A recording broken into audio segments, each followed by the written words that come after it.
Salve galera! Aqui sou eu, seu pastor Pedro Gravado, trazendo a ideia para mais uma Goma, nossa reflexão na palavra na série de Marcos. Hoje vocês vão perceber que eu estou acompanhado aqui, além do box me filmando, de mais algumas pessoas aqui me acompanhando na sala, dos nossos queridos que estão fazendo a obra aqui na PIB. E eles falaram que a obra de Deus não pode parar, nem a deles. Então eles vão continuar serrando ali. Talvez você escute assim um fundo musical de serra rolando, mas a nossa obra aqui também não para. Então vamos lá. Gente, a gente está na nossa série de Marcos. Você já deve ter lido aí com o pessoal da sua Goma. Se você ainda não leu, você pausa e começa a ler agora. Se você está assistindo a gente no YouTube também, pode pausar esse vídeo e começar a ler agora a nossa passagem.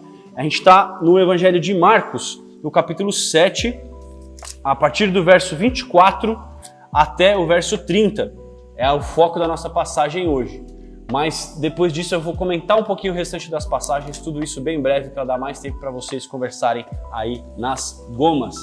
Gente, a gente veio de uma situação na semana passada de um conflito de Jesus com os religiosos mais uma vez, e esse conflito teve como resolução, ou como ensinamento para a gente, esse caminho que Jesus está fazendo na direção de Jerusalém e como o reino e o evangelho então estão indo dessas cidades pequenas agora para a capital, e da capital essa mensagem vai se espalhar para o mundo e para as pessoas, para as famílias, para as nações, todo mundo vai ser alcançado por essa mensagem. Então a gente está nesse movimento realmente de expansão da mensagem. No flow desse movimento a gente tem aqui um encontro inusitado. Diz que Jesus estava tentando passar desapercebido. Ele chegou agora numa região que não é uma região judaica, tá? É uma região onde tem pessoas que não fazem parte desse que era o povo de Deus. E ele tenta passar desapercebido. Ele fica nessa casa, não dá certo. O pessoal descobre que ele está lá. E essa mulher, então, que é uma mulher Ciro-Fenícia, ela é dessa região de Tiro. Não é nossa região também é uma região de Tiro, né? O Box estava me olhando aqui com essa cara. A minha região também é de Tiro, mas a região dela era de Tiro, lá na Ciro-Fenícia. E essa região é uma região com muita prosperidade, mas é uma região que dominava sobre a região de Israel. Então ela parece uma mulher aqui, como vocês viram, que ela vai parecer uma coitadinha, ou ela parece uma mulher desesperada. Mas o que a gente precisa entender é que a aparência aqui é de uma mulher de posses. Tem dois detalhes no texto que indicam isso. Quando ela fala sobre uma mesa, olha, nessa época aqui, esse tipo de mesa que está sendo descrito, que é usado na descrição, é uma mesa de uma casa rica. E quando ela fala da filha dela depois, quando a filha dela se levanta na cama e se recupera, também é uma cama, não é a palavra usada para esteira, que é onde o povão dormia mesmo, era no chão com uma esteirinha, igual a esteira que levaram o paralítico e desceram do teto solar lá. Vocês lembram dessa passagem lá em Marcos 2, se eu não me engano. Não, é uma cama mesmo. Então a gente está falando de uma mulher de posses e que vem de uma região que dominava sobre Israel, então vai ter muito esse lado de opressão e de riqueza dessa mulher. E essa oposição entre o povo de Deus e esse povo que vem de fora, que é rico e que domina sobre o povo de Deus. Então esse é o primeiro choque aqui. Mas essa mulher que vem de todo esse contexto, a ação dela é uma ação de se render, é uma ação de se prostrar e de pedir a ajuda de Jesus. Ela se prostra diante de Jesus. Isso quem faz é quem está se rendendo, é quem está clamando, é quem está vivendo mesmo esse depositar de esperança em Jesus. E ela vai chamar Jesus aqui, no final da história, de Senhor. É a palavra grega Kyrios.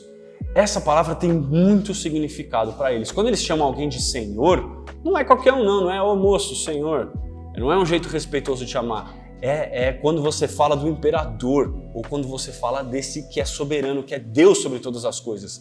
Kyrios era o título do imperador César, ele exigia que chamassem ele de Kyrios. Então quando ela chega e chama Jesus de Kyrios, ela, e prostrada, ela está querendo fazer parte desse reino que está avançando.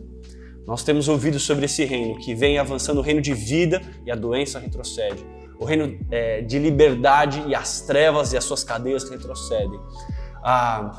Esse reino de pertencimento, de acolhimento, que manda os pecados embora, que acolhe pessoas numa família, que adota. Esse reino está avançando e ela vem querendo participar do movimento desse reino.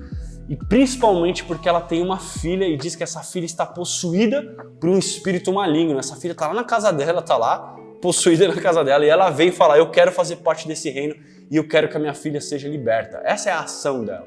Mesmo ela não fazendo parte do povo de Deus, ela vem se submeter ao reino de Deus, ela vem acolher o reino de Deus. O que é esquisito é a reação de Jesus.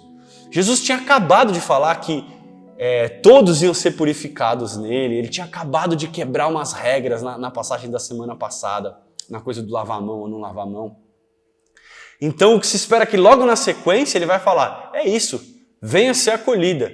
E ele pega e dá uma resposta muito esquisita para ela. A resposta dele é no sentido de que, em primeiro lugar, estaria Israel. E é uma resposta muito forte, né? Ele fala assim, por acaso um pai vai dar comida para o cachorro antes de dar comida para o filho? Bom, ele está dizendo que Israel é o povo que é filho de Deus. É muito comum o povo de Israel entender a paternidade de Deus e entender que eles, como povo, eram filhos de Deus.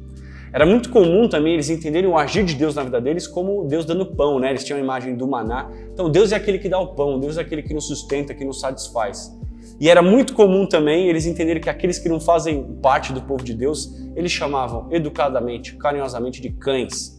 E não é igual pet pra gente, que o cachorro é bonitinho. Para eles os cães eram animais impuros, comiam lixo, comiam restos. Então ele está dizendo assim, Deus veio cuidar do povo dele e ele não vai deixar de dar para o povo dele para dar para o povo de fora. Mas peraí, parece que Jesus falou o contrário do que ele falou semana passada, ou o contrário desse movimento que está acontecendo. Se a história terminasse aqui, seria muito difícil de compreender porque Jesus falou isso e ainda falou desse jeito tão forte com a mulher.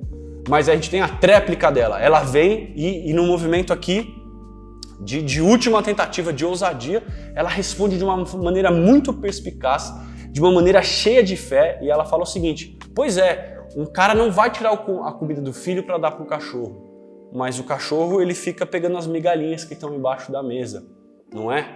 O que ela quis dizer? Bom, eu não quero tirar a prioridade de Israel como povo de Deus, mas eu acho que tem espaço para todo mundo. Eu acho que tem espaço para todo mundo viver esse reino de vida, de libertação. E eu preciso disso, a minha família precisa disso, a minha filha precisa disso. Olha o movimento que ela fez, ela meio que deu uma resposta para Jesus de que tinha espaço para todo mundo. Ela mostrou que ela acreditava no poder de Jesus e ela foi ousada aqui. E Jesus elogia isso, fala, boa. E a cura aqui, a libertação, na verdade, da filha dela, passa tão desapercebido que é o último versículo da passagem e a gente nem vê. Fala que lá na casa dela, a filha dela levantou na cama e estava liberta. Passa desapercebido assim a libertação. O foco estava na conversa, da forma que Jesus falou com essa mulher e como ela respondeu. Logo depois, então, a gente vem num crescente.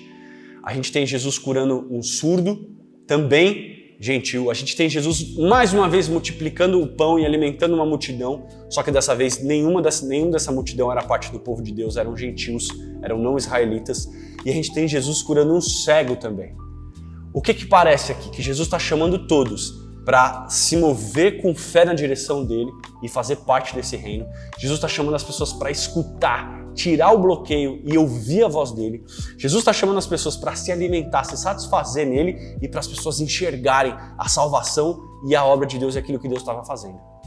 Então agora isso vai se expandindo cada vez mais para o mundo todo. Esses são os destaques que eu queria dar no texto, mas eu queria deixar 3 coisas para você continuar trocando ideia e pensando aí na sua goma. Falou? Primeira coisa, olha como esse movimento de Jesus, de colocar essa mulher numa situação desconfortável, onde ela precisa se mover e a fé dela então vem à superfície, a fé dela então se revela. Você já se percebeu em uma situação em que você falou, Deus, desnecessário isso aqui.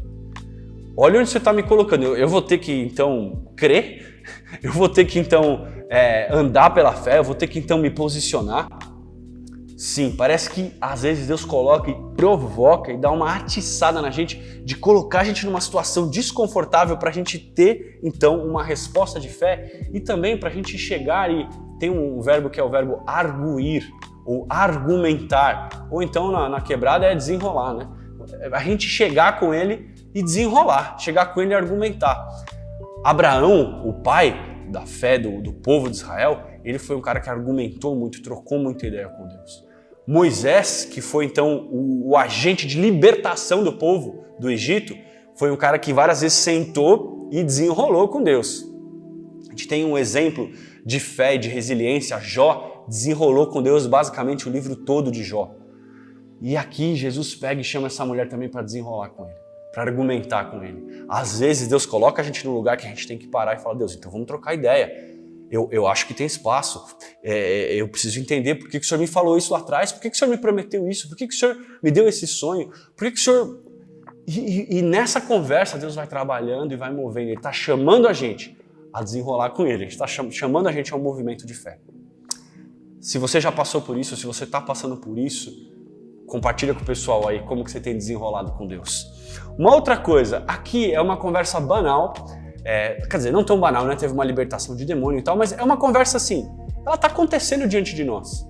Uma mulher que conversou com Jesus e tudo mais, mas por trás disso tem todo esse significado que eu falei. A salvação de Deus agora é para todos os povos.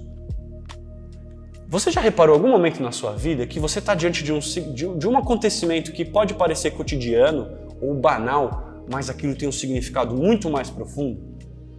Às vezes a gente não repara, a gente vai vivendo, vai acontecendo coisas e a gente não entende o significado por trás daquilo que a gente está vivendo. Não só do plano que Deus tem, mas do que aquilo representa pra gente. A gente está lá num belo dia e às vezes a gente nem percebe que naquele dia a gente começou um ciclo novo. A gente está lá num belo dia e não percebe que naquele dia a gente está fechando um ciclo.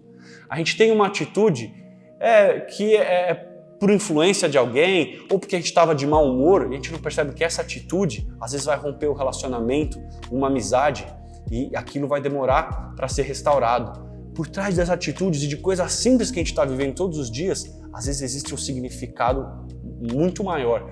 Quando Deus convida a gente para o discernimento, é a gente parar e falar: meu, é mais um dia, foi mais uma semana que passou.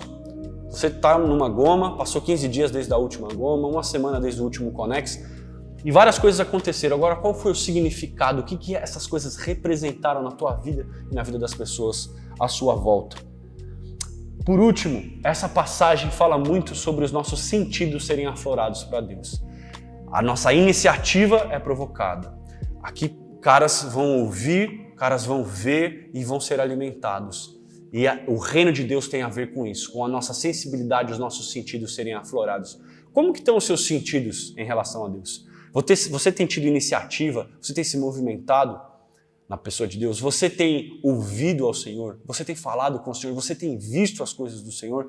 Você tem se sentido alimentado e sustentado e satisfeito em Deus? Fazer parte do reino de Deus, desse movimento, os nossos sentidos estarem sendo alcançados e modelados pelo Senhor. Troca ideia sobre isso na sua goma, põe o joelho no chão, de repente conta histórias aí.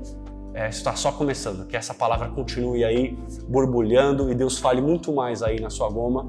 Até o próximo Conex. Semana que vem é feriado, lembra? No outro a gente volta com o Conex aí e é nóis. Se você tem músculo, se você é uma pessoa forte, eu vou ter a minha mudança na semana que vem na minha casa. Venha carregar coisas, venha pintar paredes e no churrasco eu vou te convidar. Se não, já viu. Valeu!